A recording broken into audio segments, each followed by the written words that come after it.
Oh, Maddox. Maddox and Dee. Maddox is book 3 in the Vested Interest series by Melanie Moreland.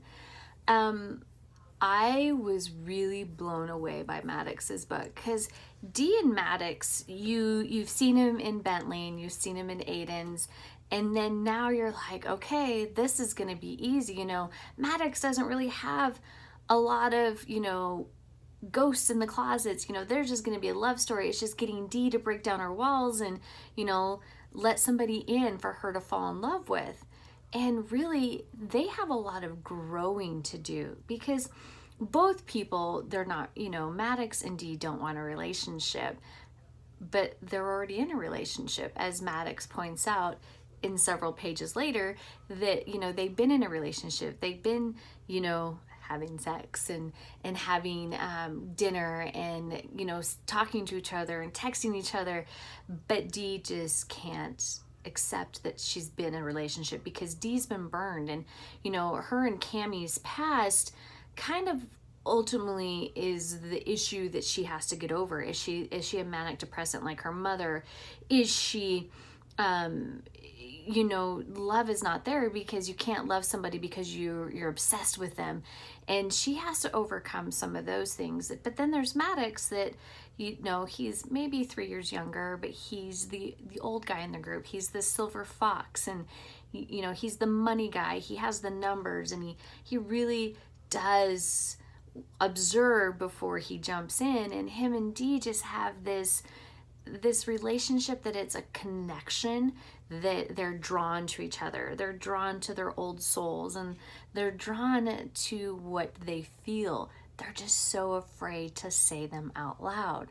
And then when it's said, it's an unraveling effect of what happens, and they have to kind of, Dee wants to pull back and he won't let her. Maddox is like, don't pull back on me. I know what I'm feeling and what I want. But then Maddox has a past that kind of comes up that it is just a 180 for him. And some people, if you read the reviews, don't. Because the review's like, oh, you can't have, it's hard to read about a submissive woman and a dominant man. I'm sorry, but when you're in your bedroom, one of you is a submissive, one of you is a dominant. Doesn't matter if you're not doing it, but when you're making love, that's what's going on. These two have that passion. They have that, the embers are burning because these two, doesn't matter who it is, someone is being emotionally and physically and sexually dominated, and it's beautiful. And the person that's getting it is submitting to that love, that beautiful time together. It is a connection. And that's what Maddox and Dee have. They have this connection. Sorry, I went off on my soapbox because I really love how these two was a back and forth. And, and that's what relationships are. It's a back and forth.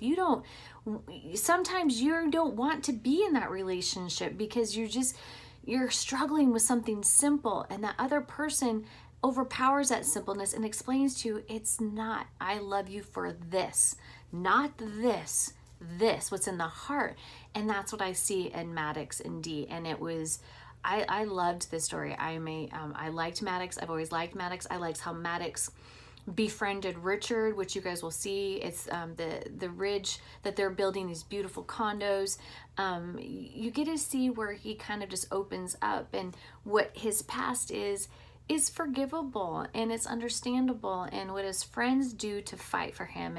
And you really, that's what I really loved about this series, is that we still get Bentley and Emmy, and we get Cammie and Aiden, and then we get to see how these two old souls fight for their love, fight for the affection, and ultimately fall into this blissfulness. And it is a blissfulness. It is beautiful. So guys, this is Maddox. It's in the links down below. Go grab the book. Talk to you later. Bye-bye.